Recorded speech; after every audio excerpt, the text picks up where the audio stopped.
शांति 26 अक्टूबर 2024। प्रातः मुरली ओम शांति बाप दादा मधुबन। सुनते हैं आज की साकार मुरली। शिव भगवानुवाच। मीठे बच्चे सर्वशक्तिवान बाप आया है। सर्वशक्तिवान बाप आया है तुम्हें शक्ति देने। जितना याद में रहेंगे उतना शक्ति मिलती रहेगी। आज बाबा बोले मीठे बच्चे सर्वशक्तिवान बाप आया है तुम्हें शक्ति देने। जितना याद में रहेंगे उतना शक्ति मिलती रहेगी। आज का प्रश्न है, इस ड्रामा में सबसे अच्छे से अच्छा पार्ट तुम बच्चों का है।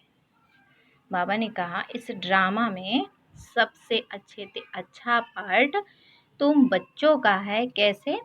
उत्तर है, तुम बच्चे ही बेहद के बाप के बनते हो।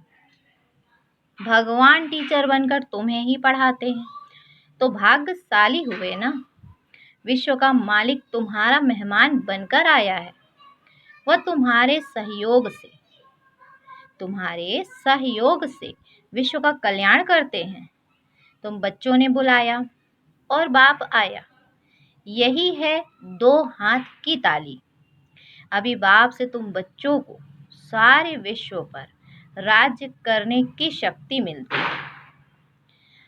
ओम शांति ओम शांति। सुनते हैं आज की मुरली। बाबा बोले मीठे मीठे रूहानी बच्चे रूहानी बाप के सामने बैठे हैं, शिक्षक के सामने भी बैठे हैं और यह भी जानते हैं ये बाबा गुरु के रूप में आए हैं। क्या जानते हैं बच्चे? यह बाबा गुरु के रूप में आए हैं हम बच्चों को ले जाने। कहाँ? परम धाम, मुक्ति धाम, अपने घर। बाप भी कहते हैं हे रूहानी बच्चों, मैं आया हूँ तुमको यहाँ से ले जाने। यह पुरानी दुनिया बन गई है और यह भी जानते हो कि यह दुनिया छी छी है।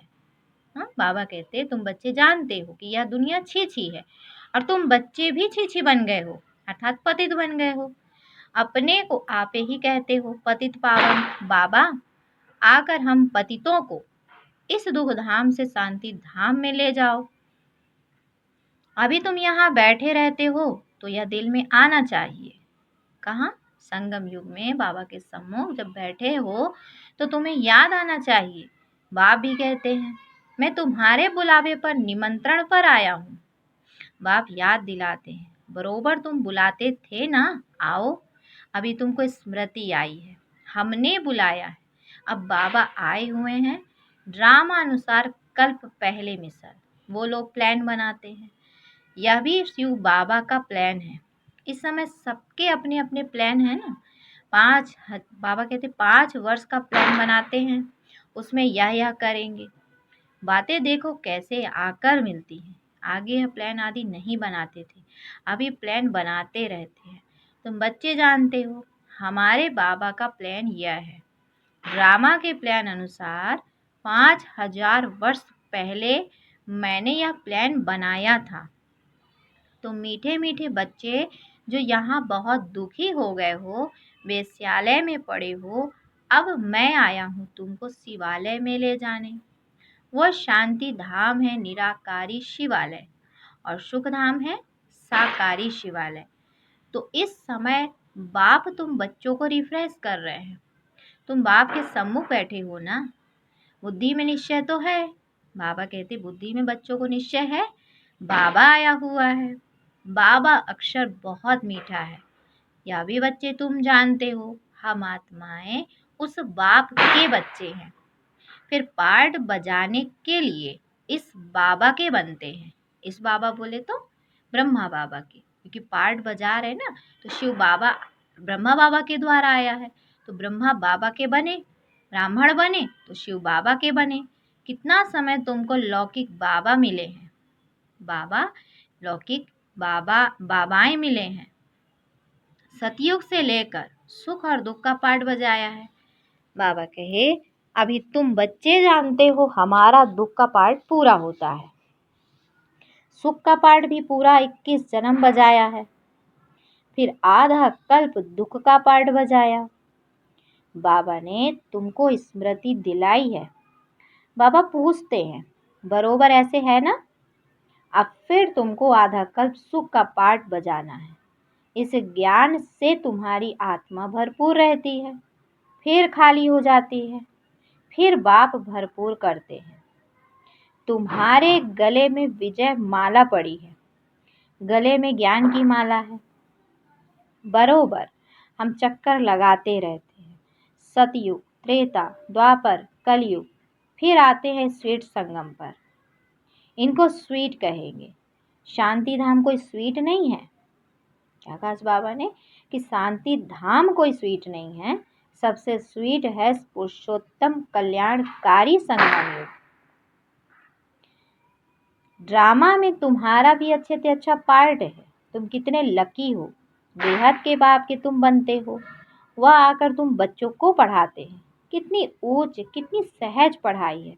कितना तुम धनवान बनते हो, इसमें कोई मेहनत नहीं करनी पड़ती। डॉक्टर, इंजीनियर आदि कितनी मेहनत करते हैं, तुमको तो वर्षा मिलता है। बाप की कमाई पर बच्चों का हक होता है ना। तुम यह पढ़कर 21 जन्मों की सच्ची कमाई करती हो। वहाँ तुमको कोई घाटा नहीं पड़ता है जो बाप की याद करना पड़े। इनको ही अजपा जाप कहा जाता है। बच्चे, तुम जानते हो शिव बाबा आया हुआ है। बाप भी कहते हैं मैं आया हूँ। दोनों हाथ की ताली बजेगी ना। बाप कहते हैं मुझे याद करो तो जन्म जन्मांतर के पाप भस्म हो जाएं। 5 विकारों रूपी रावण ने तुमको पाप आत्मा बनाया है, फिर पुण्य आत्मा भी बनना है। यह बुद्धि में आना चाहिए। हम बाप की याद से पवित्र बनकर फिर घर जाएंगे बाप के साथ। फिर इस पढ़ाई से हमको माइट मिलती है। देवी देवता धर्म के लिए कहा जाता है रिलीजन इज माइट। बाप तो है सर्वशक्तिवान, तो बाबा से हमको विश्व में शांति स्थापन करने की ताकत मिलती है। वह बादशाही हमसे कोई छीन ना सके, इतनी ताकत मिलती है। राजाओं के हाथ में देखो कितनी ताकत आ जाती है, कितना उनसे डरते हैं। एक राजा की कितनी प्रजा, लश्कर आदि होता है, परंतु वह है अल्पकाल की ताकत, या फिर है 21 जन्मों की ताकत। अभी तुम जानते हो हमको सर्वशक्तिमान बाप से ताकत मिलती है विश्व पर राज्य करने की। लव तो रहता है ना। देवताएं प्रैक्टिकल में नहीं है तो भी कितना लव रहता है। जब सम्मुख होंगे तो प्रजा का कितना लव होगा। बाबा कहते हैं कि याद की यात्रा से यह सब तुम ताकत ले रहे हो। यह बातें भूलो नहीं। याद करते करते तुम बहुत ताकत वाले बन जाते हो। सर्वशक्तिवान और कोई को नहीं कहा जाता, सबको शक्ति मिलती है।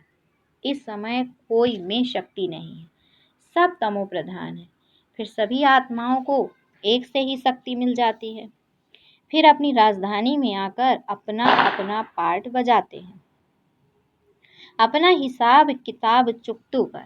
फिर ऐसे ही नंबरवार शक्तिवान बनते हैं। पहले नंबर में है इन देवताओं की शक्ति। यह लक्ष्मी नारायण बरोबर सारे विश्व के मालिक थे ना।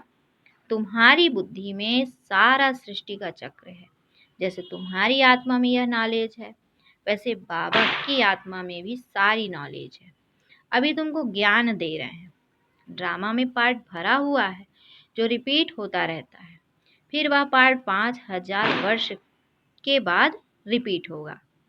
यह भी तुम बच्चे जानते हो। तुम सतयुग में राज्य करते हो तो बाप रिटायर लाइफ में रहते हैं। फिर कब स्टेज पर आते हैं? जब तुम दुखी होते हो। तुम जानते हो उनके अंदर सारा रिकॉर्ड भरा हुआ है। कितनी छोटी आत्मा है, उनमें कितनी समझ रहती है। बाप आकर कितनी समझ देते हैं। फिर वहाँ सतयुग में ये सब बातें भूल जाती हैं। सतयुग में तुमको यह नॉलेज होती नहीं, वहाँ तुम सुख भोगते रहते हो। यह भी अभी तुम समझते हो। सतयुग में हम सो देवता बन सुख भोगते हैं। अभी हम सो ब्राह्मण हैं, फिर हम सो देवता बन रहे हैं। यह ज्ञान बुद्धि में अच्छी रीति धारण करना है। किसको समझाने में खुशी होती है ना? तुम जैसे प्राण दान देती हो। कहते हैं ना, काल आकर सबको ले जाते हैं। काल आदि कोई है नहीं, यह तो बना बनाया ड्रामा है। आत्मा कहती है मैं एक शरीर छोड़ चला जाता हूँ, फिर दूसरा लेता हूँ, मुझे कोई काल नहीं खाता। आत्मा को फीलिंग आती है। आत्मा जब गर्भ में रहती है तो साक्षात्कार कर दुख भोगती है, अंदर सजा भोगती है। इसीलिए उनको कहा जाता है गर्भ जेल। कितना यह वंडरफुल ड्रामा बना हुआ है। गर्भ जेल में सजाएं खाते हैं, अपना साक्षात्कार करते रहते हैं। सजा क्यों मिली? साक्षात्कार तो कराएंगे ना। यह बेकायदे काम किया है, इनको दुख दिया है। वहाँ सब साक्षात्कार होते हैं, फिर भी बाहर आकर पाप आत्मा बन जाते हैं। सभी पाप भस्म कैसे होंगे? तो बच्चों को समझाया है, इस याद के यात्रा से और स्वदर्शन चक्र फिराने से तुम्हारे पाप कटते हैं। बाप कहते भी हैं, मीठे मीठे स्वदर्शन चक्रधारी बच्चों, तुम 84 का यह चक्र स्वदर्शन चक्र फिराएंगे तो तुम्हारे जन्म जन्मांतर के पाप कट जाएंगे। चक्र को भी याद करना है। किसने यह ज्ञान दिया? उनको भी याद करना है। बाबा हमको स्वदर्शन चक्रधारी बना रहे हैं। बनाते तो हैं, परंतु फिर रोज रोज नए आते हैं तो उन्हों को रिफ्रेश करना होता है। तुमको सारा ज्ञान मिला है, अभी तुम जानते हो हम यहाँ आए हैं पार्ट बजाने। 84 का चक्कर लगाया, अब फिर वापस जाना है, तो ऐसे चक्कर फिराते रहते हो। बाप जानते हैं बच्चे बहुत भूल जाते हैं। चक्र फिराने में कोई तकलीफ नहीं है, फुर्सत तो बहुत मिलती है।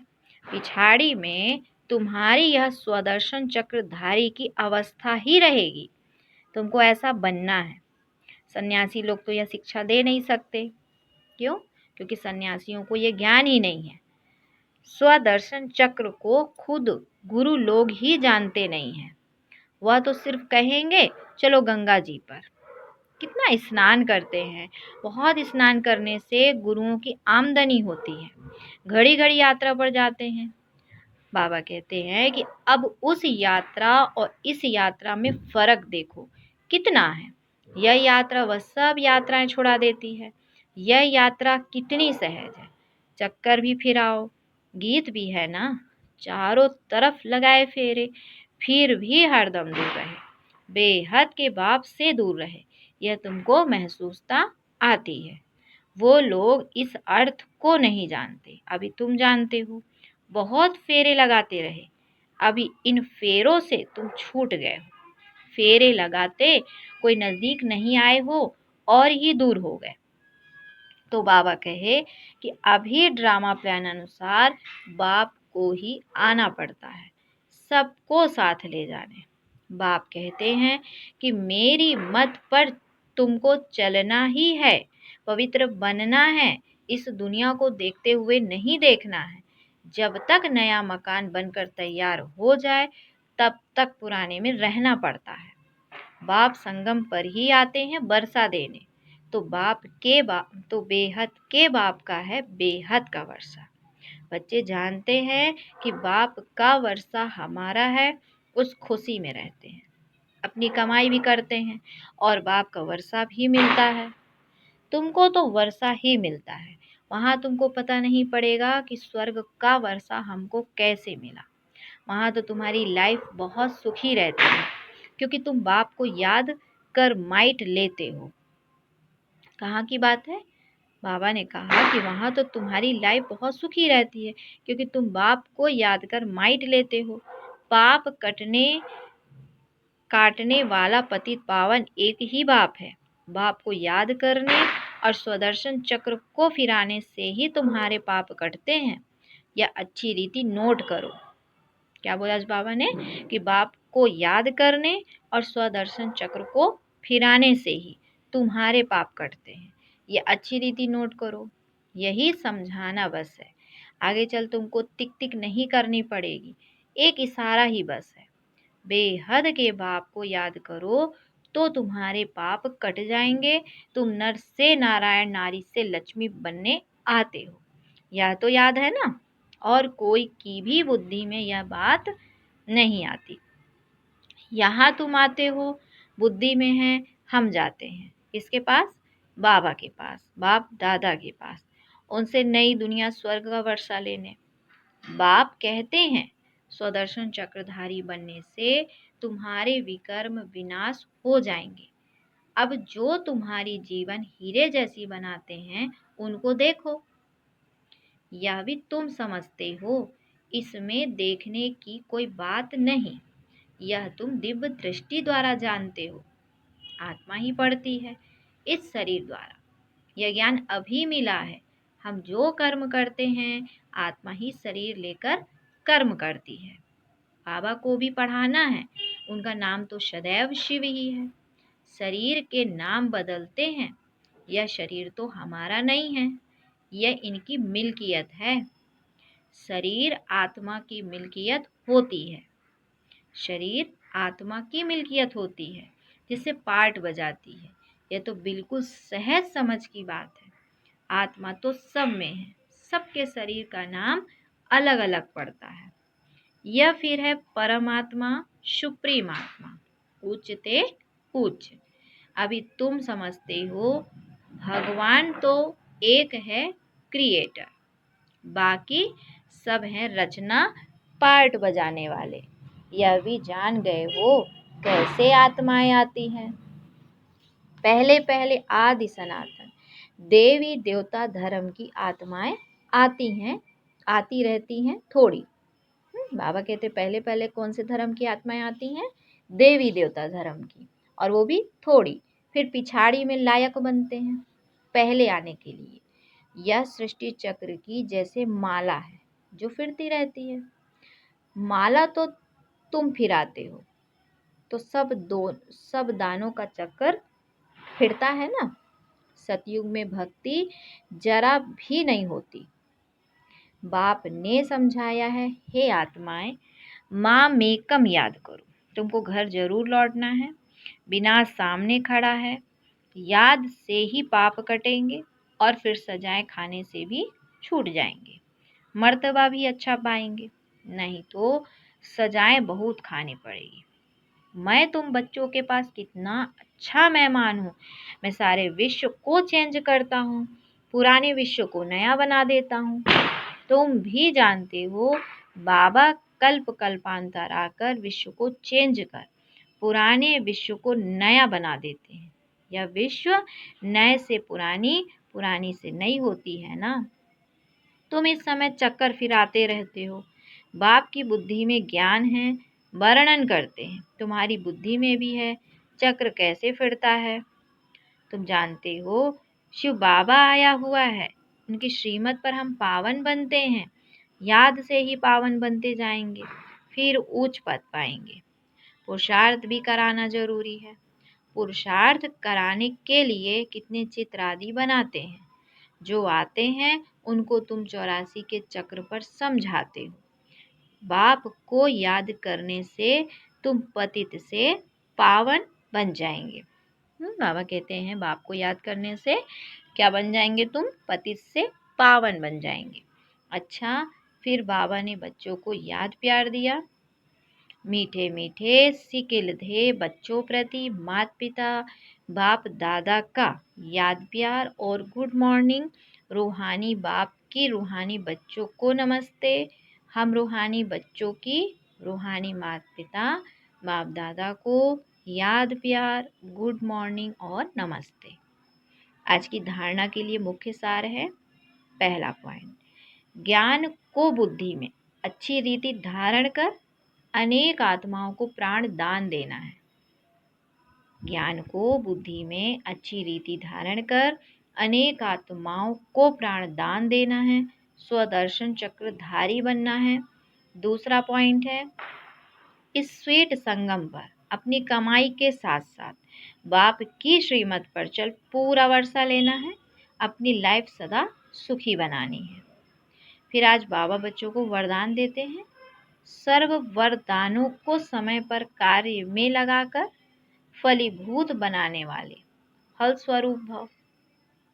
सर्व वरदानों को समय पर कार्य में लगाकर फलीभूत बनाने वाले फलस्वरूप भव। बाप दादा द्वारा समय प्रति समय जो भी वरदान मिले हैं उन्हें समय पर कार्य में लगाओ। सिर्फ वरदान सुनकर खुश नहीं हो जाओ कि आज बहुत अच्छा वरदान मिला। वरदान को काम में लगाने से वरदान कायम रहते हैं। वरदान तो अविनाशी बाप के हैं, लेकिन उसे फलीभूत करना है। इसके लिए वरदान को बार बार स्मृति का पानी दो, वरदान के स्वरूप में स्थित होने की धूप दो, तो वरदानों के फल स्वरूप बन जाएंगे। स्लोगन है, विशेषताएं प्रभु प्रसाद है, इन्हें सेवा में लगाओ, बांटो और बढ़ाओ। विशेषताएं क्या है? प्रभु प्रसाद है, तो इन्हें सेवा में लगाओ, बांटो और बढ़ाओ। अच्छा, ओम शांति, ओम शांति।